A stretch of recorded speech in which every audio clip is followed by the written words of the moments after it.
Com a paz do Senhor, amém? Amém. Amém. Nós iremos falar hoje sobre ser solidário, tá bom? Ser solidário é um requisito para o céu? Não precisa responder, só pense aí, tá bom? Ser solidário é um requisito para o céu? Eu tenho que ser para poder ir para o céu? Ou isso pode me levar ao céu?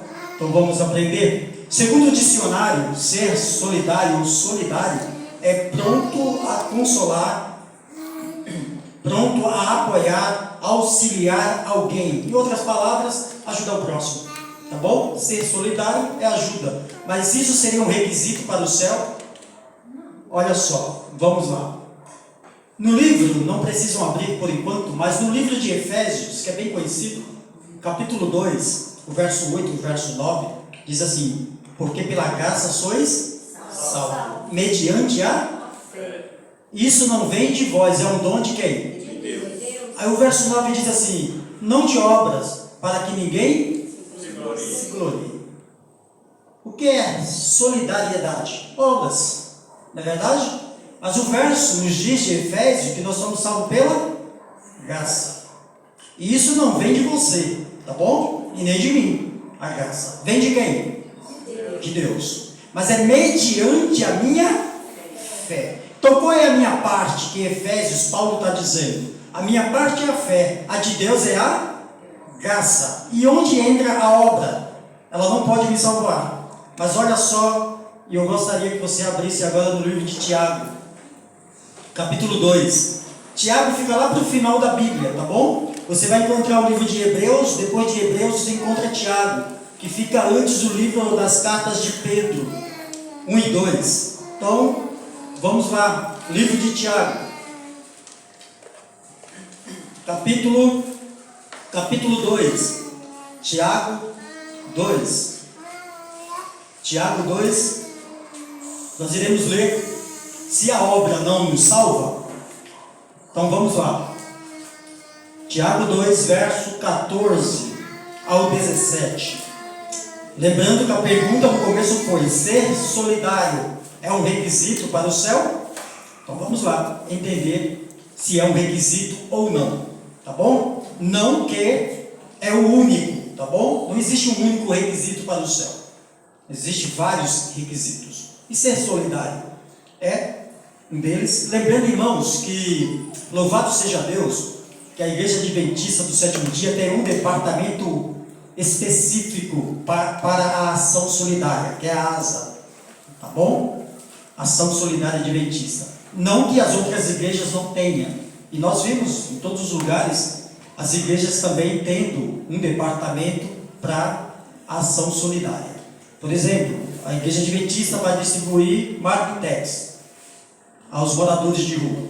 Quando você vai lá, temos outras denominações fazendo a mesma coisa. E até denominações fazendo muito mais do que nós, como adventistas. Então, todos unidos nesse propósito na ação solidária. Por que eles entendem que é importante fazer esse trabalho? Seria um requisito para o céu? Vamos lá. Olha o que diz. O que Tiago fala de obras. O verso 14 diz assim: meus irmãos, qual é o proveito se alguém disser que tem fé, mas não tiver obras? Qual é o proveito? Pode acaso semelhante fé salvá-los? Irmãos, Paulo disse que nós somos salvos pela graça mediante a tua fé, a sua fé. Não é de obras, para que ninguém se glorie. Mas só que Tiago está dizendo o seguinte, ó: se alguém disser que tem fé, mas não tiver obras, que proveito tem isso? A salvação sempre será pela graça mediante a fé, sempre foi e sempre será. Mas aonde entra a obra, irmãos? Por exemplo, vamos pensar o seguinte: se eu tiver só obras, sem fé, o que Tiago está dizendo? É inútil. Continuando, ele diz, ó, o verso 15: se um irmão ou uma irmã estiverem encarecidos de roupa e necessitados de alimento cotidiano, o 16: e qualquer dentre vós lhe disser, ide em paz, aquecei-vos e fartai-vos, sem contudo lhes dar o necessário para o corpo, qual é o proveito disso? Entenderam? Eu tenho fé, mas não tenho obra. O que está acontecendo com a minha fé? O contrário, eu tenho obras, mas não tenho fé, não tem proveito. É muito fácil você ver alguém passando necessidade e disser assim, olha, é o que o Tiago está dizendo, tá bom? E disser assim, ó, vai em paz, eu vou orar por você, mas você não ajudar, você não está demonstrando o quê? Fé. Entenderam? Não é fácil a gente encontrar alguém e dizer assim, olha, eu vou orar por você, mas ele vai continuar com fome. Ah, eu vou orar por você. Irmãos, não estou dizendo aqui que você não tem que orar, tá bom?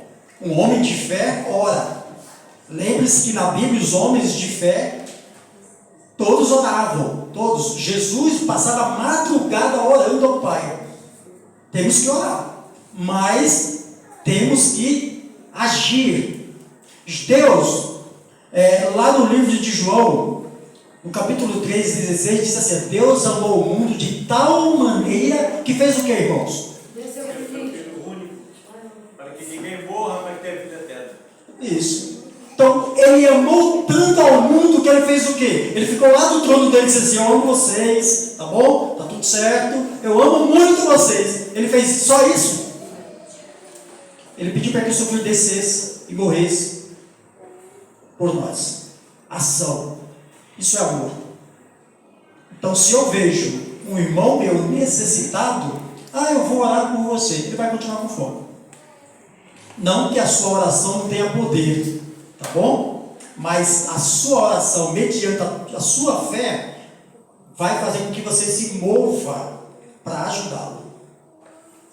Obras não salvam, mas o que ele está dizendo aqui, Tiago, verso 17: assim também a fé, se não tiver obras, por si só está morta. Se eu digo que eu tenho fé em Deus e sou salvo pela graça mediante a esta fé, o que esta fé vai me levar a fazer, irmãos? Obras.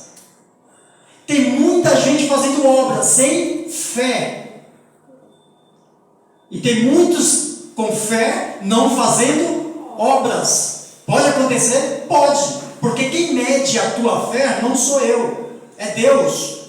Deus sabe do seu coração, se você tem fé ou não, mediante as suas ações. Só que, quando eu digo que eu tenho fé, e eu tenho fé mesmo em Deus, e Deus vê essa fé, essa minha fé vai fazer com que eu faça as obras. Então, as obras solidárias, para alguns, é resultado da sua fé. Entenderam? É automático, irmãos. Eu não sou salvo pelas obras, mas se eu digo que eu tenho fé e não estiver mostrando obras, essa fé pode estar morta, inútil, porque sem fé é impossível agradar a quem? A Deus. Então as obras serviriam para nós como um termômetro de nossa fé. Para isso serve. Mas a pergunta continua: ser solidário ou fazer obras é requisito para se salvar? Abre no livro de Mateus, capítulo 24. Mateus 24, eu quero mostrar para vocês se é requisito ou não. Se não for, você vai saber hoje. Ou vai até continuar fazendo a obra, ou vai até desistir dela, não sei. Mas vamos lá. Mateus 24, irmãos, a partir do verso 1 ao verso 3, é bem conhecido. Mateus 24, verso 1, diz que Jesus estava se retirando do templo.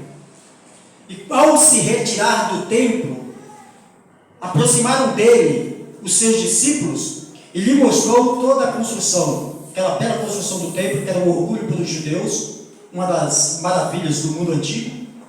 Os discípulos se orgulhavam, olharam e disseram: olha Jesus, está vendo? Que bela construção. O verso 2, Jesus os afirma dizendo: em verdade, eu vos digo, que aqui não ficará pedra sobre pedra, que não seja derribada, pode estar na sua tradução, ou arrancada, ou destruída. Aí o verso 3 diz que Jesus estava chegando no Monte das Oliveiras, se assentou e se aproximou de novo os seus discípulos e lhe pediram: dize-nos quando estas coisas vão acontecer e que sinal haverá da tua vinda e da consumação do século. Aí Jesus responde no verso 4, dizendo: vede que ninguém vos engane. Só fé. Olha só. Quando Jesus disse, olhando para o templo, que não ficaria pedra sobre pedra, o que ele estava dizendo? Que no ano 70, Jerusalém seria invadida pelo exército romano e seria destruída, arrancada as pedras do templo, até o alicerce do templo. No ano 70, houve uma invasão pelo general Tito, um comandante romano, a mando do seu pai Vespasiano. Vespasiano queria ser imperador de Roma, e para ser imperador na época precisava do exército, da força militar, e assim eles invadiram as cidades, principalmente Jerusalém. O historiador Flávio Joséfo diz que esta invasão, houve um cerco por um bom tempo, alguns anos de cerco, até o ponto que ninguém poderia sair e nem entrar na cidade. A fome era ao extremo. Jerusalém estava lotado de pessoas, diz Flávio Joséfo, no livro História para os Hebreus, livro 6, no capítulo 31. Ele diz que quando os judeus estavam indo para a Páscoa, a festa da Páscoa, que era uma das 7 festas dos judeus, e a Páscoa era uma das mais importantes para eles, Jerusalém estava lotada de pessoas. E quando houve o cerco, foi naquele momento, ninguém saía, ninguém entrava. Por isso que houve muitas pessoas mortas nessa invasão. Aí Jesus estava falando sobre isso. E eles entenderam que a destruição do templo só poderia ocorrer com um evento. Qual evento? A volta de Jesus, a consumação do século. Então dize-nos, ou mostra-nos, Senhor, o sinal. Lembre-se que a palavra aqui está no singular. O sinal. Que sinal, Senhor? Aí Jesus, aproveitando a pergunta deles, Jesus explicou 2 coisas: a destruição de Jerusalém e o sinal que ele iria voltar. Aí Jesus começa a dar alguns sinais, dizendo: olha, antes de eu voltar, vai ter fome, terremoto, pestes, vai ter doenças, pai matando filho, mas isso ainda não é o fim, é só o princípio das dores. Aí no verso 15 de Mateus 24, Jesus explica sobre a invasão de Jerusalém, o abominável da desolação, o cerco. Jesus explica. Então Jesus ele começa a explicar as 2 coisas: ano 70, destruição de Jerusalém, e os sinais da volta dele. Mas os discípulos pediram o sinal, não os sinais. Jesus deu um pouquinho a mais para eles. Só que Jesus responde qual era o sinal que eles queriam. 24, o verso 30 e o 31. O verso 30, Jesus dá um sinal. Então aparecerá no céu, o que? O que iria aparecer no céu? O sinal. Era isso que eles queriam saber? Que sinal haverá da tua vinda? Jesus responde: então aparecerá no céu o sinal. Que sinal que é? O Filho do Homem. Todos os povos da terra se lamentarão e verão o Filho do Homem vindo sobre as nuvens do céu, com poder e muita glória. Jesus diz: vocês querem um sinal? Vocês querem o sinal? Tudo bem, sabe qual é o sinal? Vocês vão ver o Filho do Homem vindo nas nuvens do céu, com poder e muita glória. Está aí o sinal. Entenderam? Tem esse sinal. Ah, mas e os sinais? Os sinais vão indicar que Jesus está próximo. O sinal já é a volta de Jesus. Todos se lamentarão e verão o Filho do Homem. Aí Jesus diz que quando ele voltar, isso acontece. Verso 31. E ele enviará os seus anjos com grande clangor, ou barulho forte de trombeta, os quais reunirão os seus escolhidos dos 4 ventos, de uma a outra extremidade dos céus. Olha só, Jesus disse: o Filho do Homem vai vir, todo olho vai ver. Vai vir vários anjos, ou todos os anjos do céu, tocando trombeta, e vai reunir os meus escolhidos. Irmãos, quando Jesus voltar, Ele vai reunir os seus escolhidos. E para Ele reunir os seus escolhidos, tem requisitos para Ele levar para o céu. Ele pode levar qualquer um? Lógico que não. Ele pode levar a todos, como algumas denominações pregam? Também não. Tem que ter escolhidos, pessoas separadas, que fizeram por onde para ir com Jesus para o céu. Então Ele vai reunir os seus escolhidos. Paulo, lá em 1 Tessalonicenses, capítulo 4, 16 e 17, Paulo diz que ao ressoar da trombeta de Deus, os mortos em Cristo ressuscitarão primeiro. E Paulo diz, depois, nós, os vivos, que ficarmos, seremos arrebatados, iremos se juntar com eles, iremos nos encontrar com o Senhor nos ares.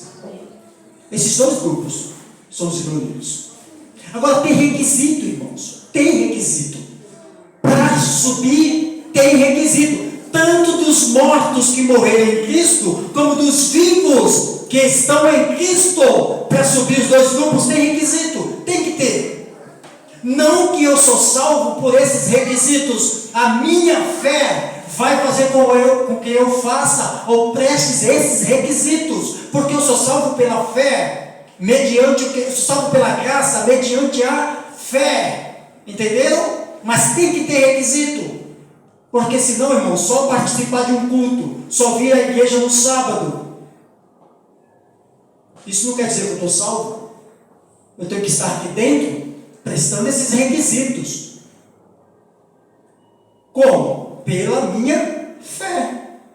Olha só, que requisitos são esses? Olha que o foco de Mateus 24, o foco de Jesus era a volta dele. Ah, vocês querem saber da destruição do templo? Tudo bem, eu vou falar para vocês o que vai acontecer. Mas presta atenção que o foco aqui é a volta de Jesus. Capítulo 24, o foco é a volta de Jesus. Entenderam? Todos se lamentarão e verão o Filho do Homem vindo sobre as nuvens do céu, com poder e muita glória, e todos os seus anjos tocando trombeta. Todos vão ver. Qual o requisito? Primeiro, Jesus, ele fala no capítulo 24 de duas parábolas, bem conhecida nossa aí, duas parábolas no capítulo 24. Capítulo 25, Jesus fala de 3 parábolas. Quer dizer, capítulo 24, 2 requisitos. Capítulo 25, 3 requisitos. Vamos à primeira? Não precisa abrir, só olhe aí e acompanhe. Primeiro requisito, a parábola da figueira. O que é a parábola da figueira? Jesus começa a dizer assim, ó: o dia e a hora ninguém sabe, verso 36. Nem os anjos, nem o Filho, unicamente o Pai. Aí ele diz assim, ó, primeiro requisito, lembre-se da geração de Noé. O que estava acontecendo na geração de Noé? Na geração de Noé, o primeiro requisito está aí: comiam, bebiam, casavam-se e davam-se em casamento. É proibido, irmãos, comer? É pecado comer? Não. Beber? Não. Casar? Lógico que não. Mas o que ele está dizendo? Primeiro requisito: glutonaria. Se comia de tudo. Desonrava a Deus através do alimento e da bebida. Hoje, irmãos, nós não queremos só comer, queremos fartura, até demais. E estamos comendo coisas que Deus está pedindo para não comer. Irmãos, isso é muito importante dentro da igreja adventista. Nós temos uma mensagem de saúde, irmãos, de saúde que está sendo deixada para trás. Na época de Noé se comia, bebia, glutonaria, tudo podia, casava de qualquer jeito, com quem queria, de qualquer forma, do mesmo sexo, estava uma bagunça, meu amigo.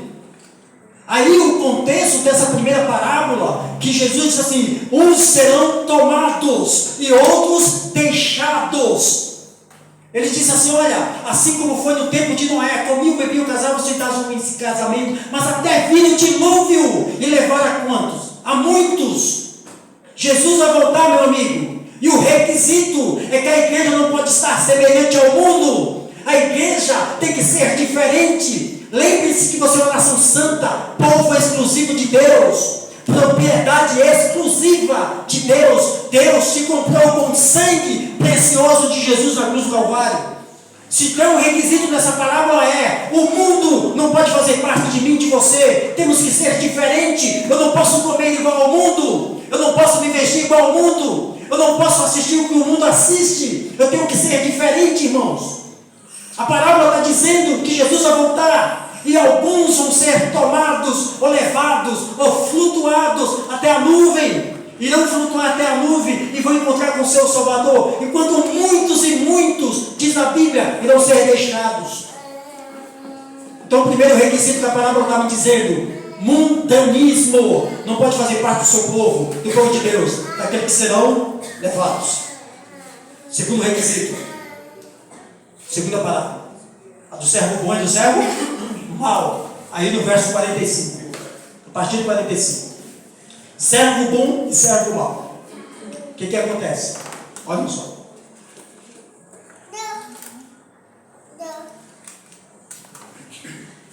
O servo bom, por que ele foi chamado de servo bom? Prudente. Por quê? Porque o Senhor confiou os seus conservos aos seus servos. Então eu e você, irmãos, que somos servos de Deus, temos a responsabilidade nas mãos. Quem é a responsabilidade? Os conservos. E o que eu tenho que fazer, sendo servo, tomando conta dos meus conservos? Alimentá-los com o alimento próprio. O que é um alimento, irmãos? Palavra de Deus. Bíblia. O que eu estou fazendo com os meus conservos para ser um servo bom? Eu estou alimentando, porque a parábola diz que se eu não estiver alimentando, se eu estiver espancando ou comendo com ébrios, eu sou servo mau. Lembre-se do contexto. Um grupo será tomado e o outro deixado na volta de Jesus. Um grupo subirá com Jesus e o outro fica. Esse é o contexto das parábolas. Para ser um servo bom, eu tenho que estar comendo Bíblia e alimentando o povo com Bíblia.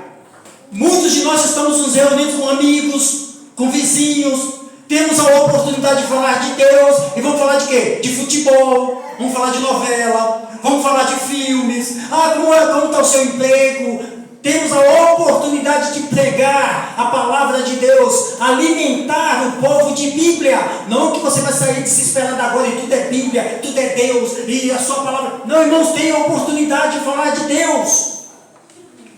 Você tem que mostrar que você é um cristão, que da sua boca saem palavras que honram e glorificam o nome de quem? De Deus. Aí você encontra alguém diz assim: eu quero um emprego e eu vou amanhã arrumar um emprego. Aí nós que somos cristãos, olha o tipo de palavras que nós dissemos. Aí você olha para a pessoa e diz: boa sorte no seu emprego. Irmão, se você tem a oportunidade de dizer assim: Deus te acompanhe, meu amigo, vou orar por você, que Deus seja louvado, Deus irá abrir portas aonde você não está enxergando. Eu creio nisso. Abençoado, ainda completa um abençoado no final. Um dia eu estava no serviço e um colega meu falou assim, estavam comentando lá sobre pecados, fazer isso e aquilo, e ele disse assim: mas a carne é fraca, Aí eu olhei para ele e falei: irmão, eu sabia que ele era cristão. Carne é fraca, você como cristão dizendo isso? Porque o verso, ele completa. Jesus disse assim: mas o Espírito está forte. Aí eu disse para ele: irmão, não fale isso se você não completar o verso. Porque você falando só a carne fraca, você está dizendo para os seus conservos que a gente peca, vai continuar pecando e começa a gostar do pecado. Meu amigo, o pecado não é vitamina. O pecado não é vitamina. Carne é fraca. Então fique pecando. Ele é vitamina para você. Mas o Espírito é forte. O Espírito é forte, irmão. Nós temos que dar o resultado disso para as pessoas. Servo e conservo. A outra parábola também conhecida. Capítulo 25, verso 1. Fala das 10 virgens. 5 prudentes e 5 nércias. Aí o contexto aqui é a mesma coisa. Um grupo é tomado e o outro deixado. Um grupo sobe e o outro fica. Também nessa parábola. Quem é que sobe? Aqueles que estão cheios do Espírito. É um requisito, irmãos. Primeiro requisito que nós falamos na parábola: mundanismo. Segundo requisito: Bíblia. Comer Bíblia. Alimentar as pessoas com Bíblia. Terceiro requisito: o Espírito Santo.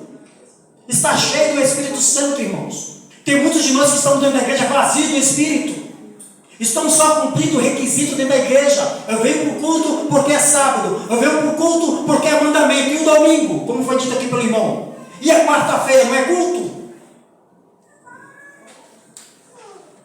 Sábado é requisito? Sim, porque é mandamento. Mas vir ao culto também é requisito. É adoração a Deus. Cheio do Espírito Santo, irmãos. Eu estou cheio do Espírito Santo. Eu faço o trabalho solidário. Cheio do Espírito Santo. Quem me conduz é o Espírito. Lembre-se que lá em Lucas 2, na oportunidade que aquele homem teve de reconhecer Jesus como Messias, Simeão, ele estava onde, irmãos? No templo. E diz que ele estava no templo por quê? Porque o Espírito Santo conduziu até lá. Pode ser que se ele não estivesse no templo, ele perderia a oportunidade de ver Jesus. Então ele vê Jesus, reconhece Jesus como Messias, pega Jesus no colo, ergue ao céu e diz assim: Senhor, agora despede em paz o teu servo, porque eu vi a redenção, a salvação de Israel. Já pensou se ele estivesse em casa? Já pensou, irmão? Aí diz que quando Jesus estava saindo com os pais, aí uma mulher na porta da igreja vê e ouve o que Simeão falou e diz assim: esse é o Messias, esse é Jesus. Ana, já pensou se Ana também estivesse em casa, irmão? Já pensou? Cheio do Espírito, é requisito para o céu. Primeiro, requisito. A parábola mundanismo. Segundo requisito, alimentar com Bíblia. Eu tenho que ler Bíblia. Eu não posso alimentar alguém se eu não estou lendo, tá bom? Terceiro requisito, Espírito Santo. Quarto requisito, está aí no capítulo 25, a parábola dos talentos. Isso é requisito também para o céu. Sabe por quê? Porque todos nós recebemos dons de Deus, os talentos. Uns recebem muitos. A parábola diz que um recebeu 5, o outro 2 e o outro 1. Todos nós, a parábola está dizendo, temos dons e talentos. Todos nós. Todos. Só que aquele grupo que multiplicou os seus dons, os seus talentos, Deus disse o quê? Sobe. E aquele que enterrou foi chamado de servo o quê? Infiel, inútil. Entenderam? Este grupo fica. O outro requisito, o último, que é o que nós queremos hoje. Capítulo 25, o verso 31, eu gostaria de ler os irmãos. 31 e 32. O outro requisito. Então, lembrando, primeiro requisito, mundanismo. Segundo requisito, Bíblia. Terceiro requisito, Espírito Santo. Quarto requisito, dons e talentos. E o quinto e último, verso 31 e 32. Quando vier o Filho do Homem, na sua majestade, e todos os anjos com ele, então se assentará no trono da sua glória. É o que vai acontecer? O verso 32, e todas as nações serão reunidas em sua presença, e ele separará uns dos outros, como o pastor separa os cabritos, ou como pode estar na sua tradução, bode, e as ovelhas. Quinto requisito, quando Jesus voltar, nas nuvens do céu, com todos os seus anjos, ele vai reunir os seus escolhidos. Amém. Um grupo será tomado, e um outro deixado. O grupo que será tomado, ele chamou de ovelhas. O grupo que será deixado, a parábola chamou de quê? Cabritos, ou de bode. Você sabe qual é a diferença, irmãos, entre esses dois animais? É bem interessante, ó. Porque Jesus estava falando para um grupo de pessoas que compreendia o que ele estava falando. Pode ser que você não esteja compreendendo.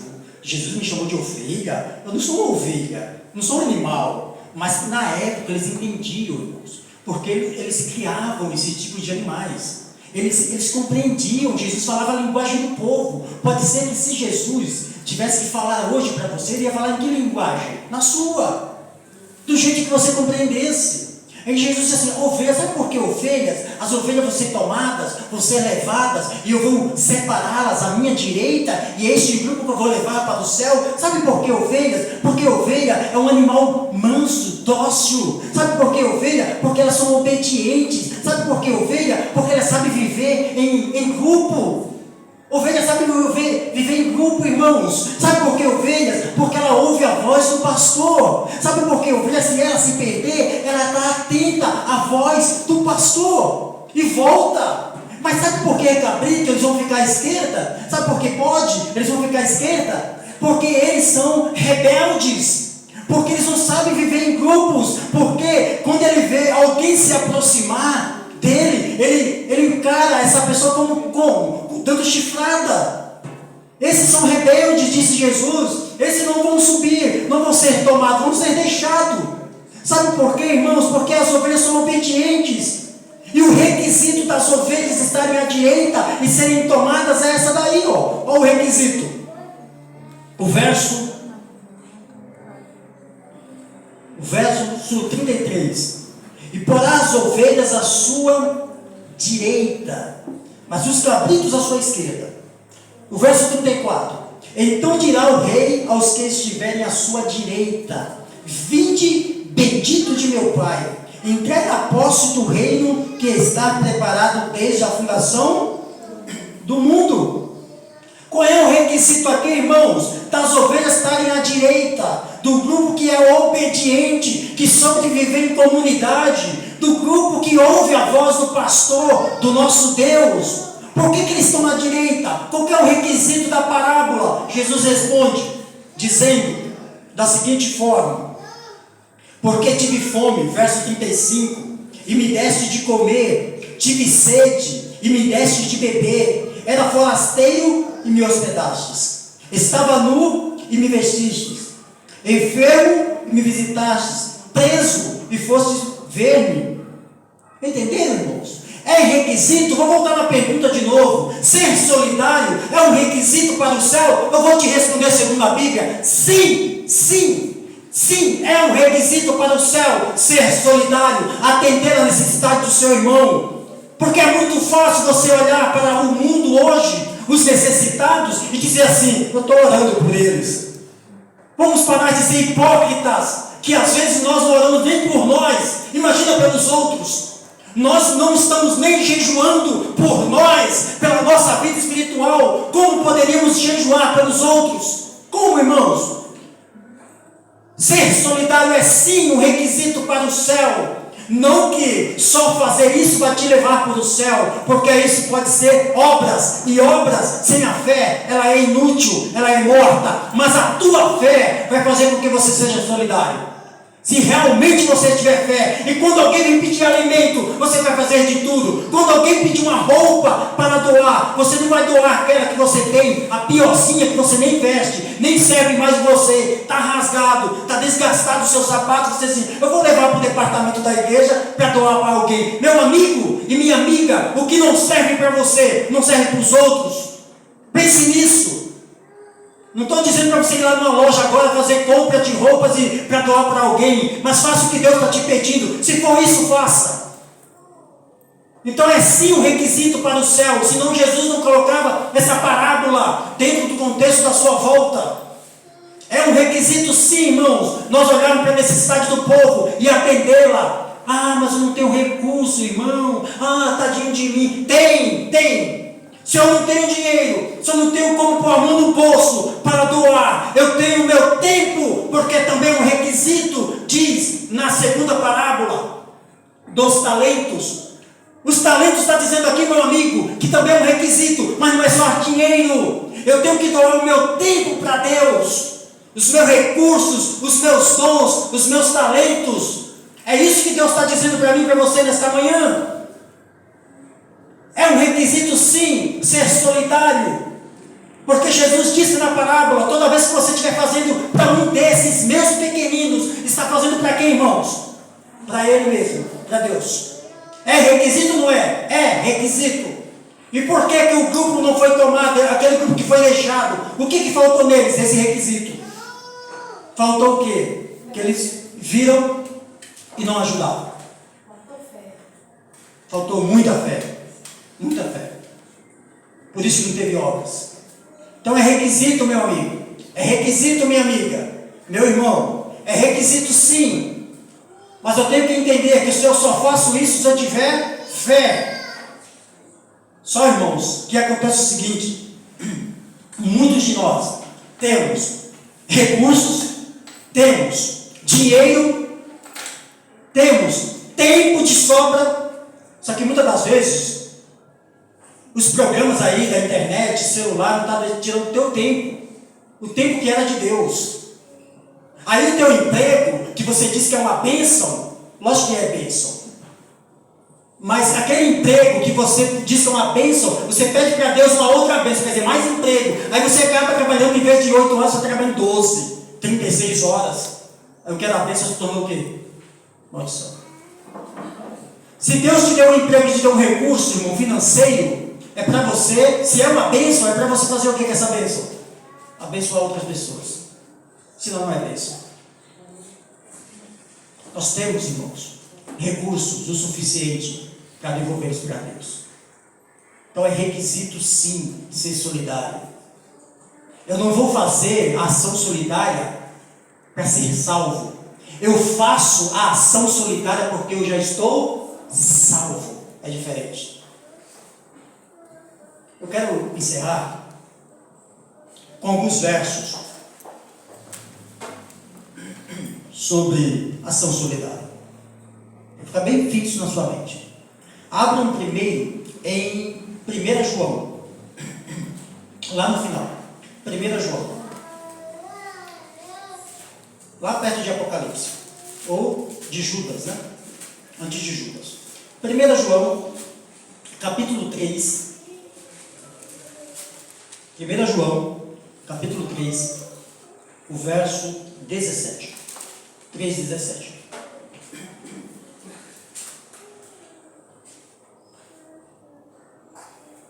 1 João 3,17 diz: ora, aquele que possui recursos deste mundo e ver o seu irmão padecer necessidade e fechar-lhes o seu coração, como pode permanecer nele o amor de Deus? Eu estou vendo meu irmão passar necessidade.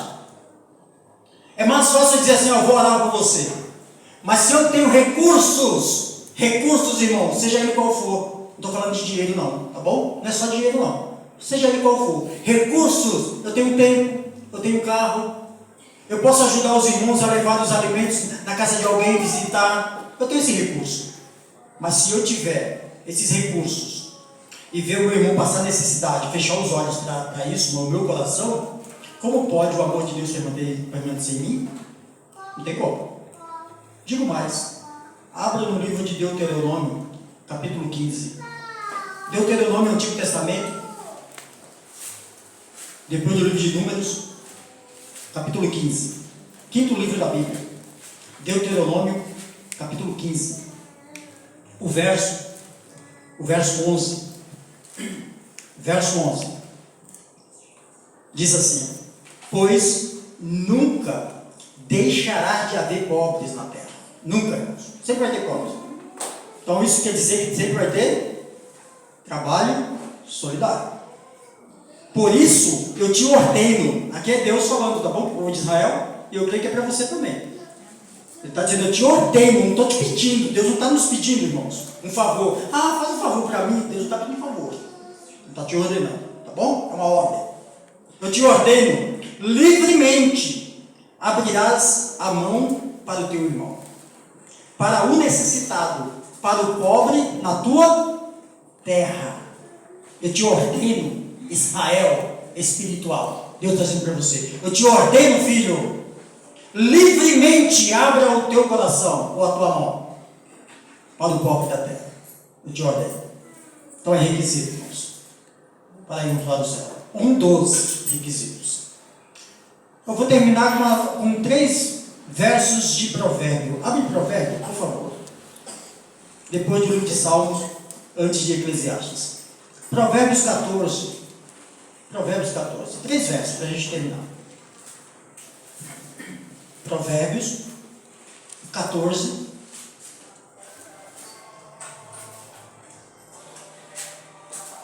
O verso 31. Provérbios 14, 31. Olha o que diz. Provérbios 14, 31. O que oprime ao pobre, insulta aquele que o criou. Opa! Deixei de ajudar. Estou oprimindo. Estou ignorando. Não estou vendo. Finjo que não vejo. Eu estou insultando quem mesmo? Aquele que o criou. Quem o criou? Deus. Simples assim. Mas a este honra o que se compadece do necessitado. Se compadeceu, é honrado por Deus. Ignorou, está insultando o Criador. Entendeu? Continuando. Capítulo 21, verso 13. Um pouquinho para frente. 21, verso 13. Diz assim: o que tapa os seus ouvidos ao clamor do pobre, também clamará e não será ouvido.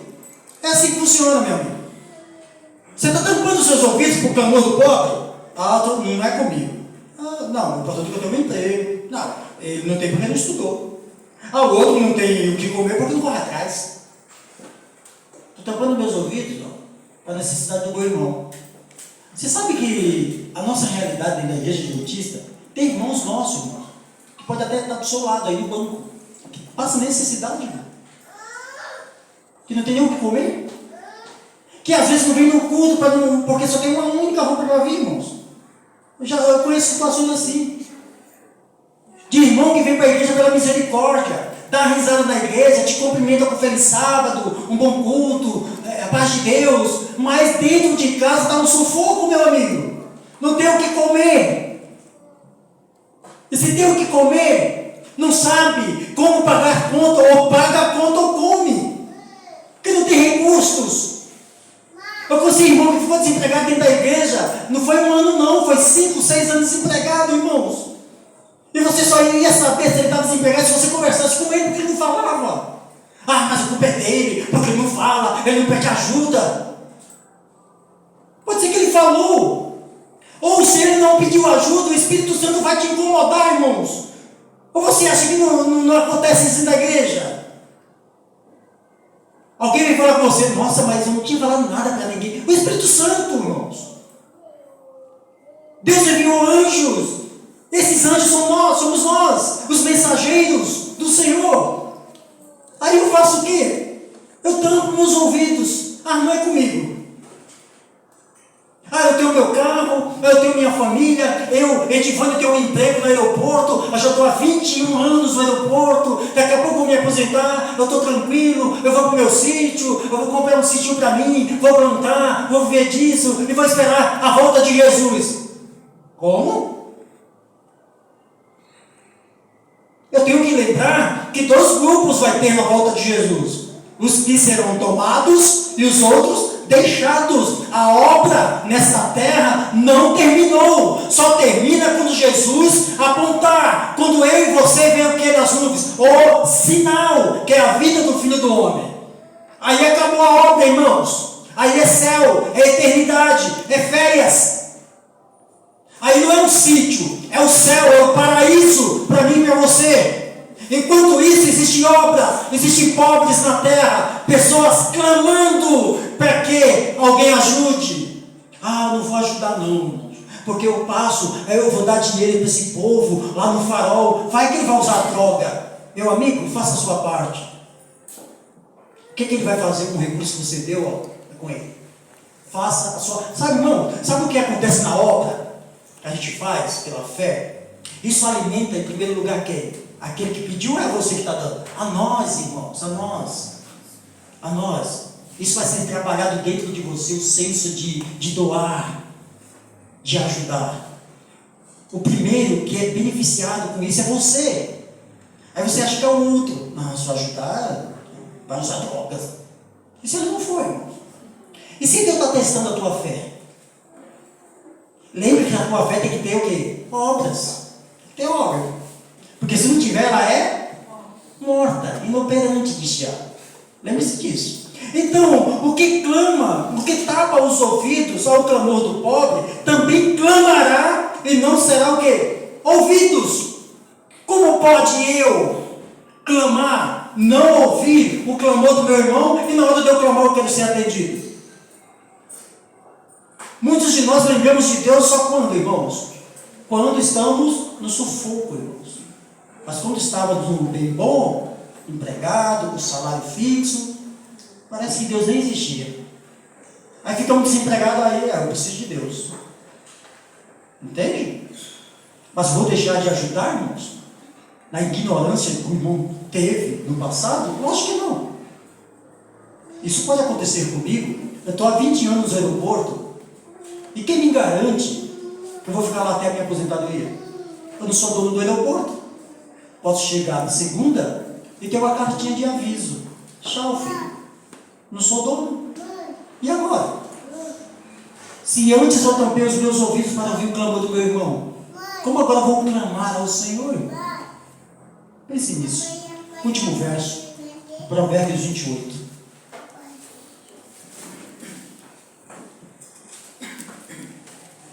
Provérbios 28, o verso 27. 28 e 27.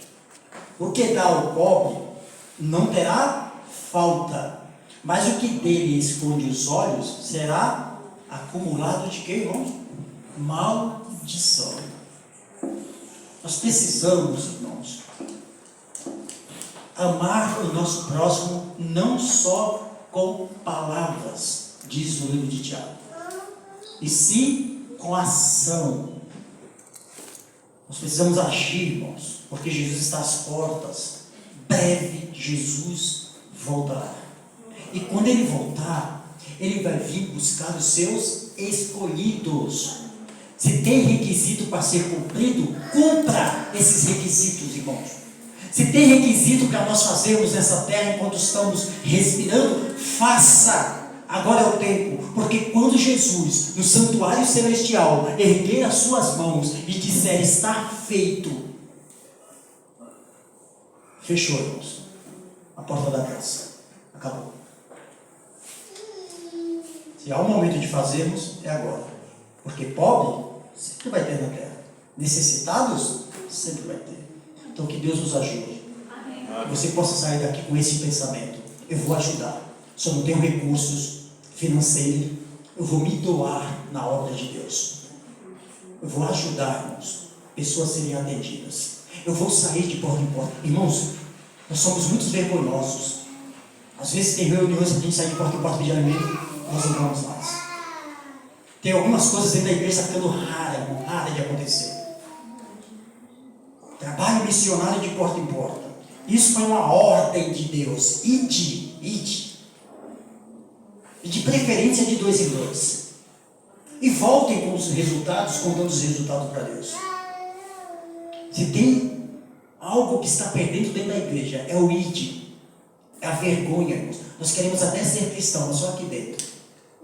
Lembre-se que aqui é uma preparação. Mas o evangelho tem que ser para onde? Lá fora. Que Deus nos ajude. Amém. Que a ação solidária possa estar dentro dos nossos corações. Se você quer saber mais um pouco, irmãos, sobre Bíblia, vem amanhã no culto de amanhã. Amanhã vai ser Deus está à procura dos verdadeiros adoradores.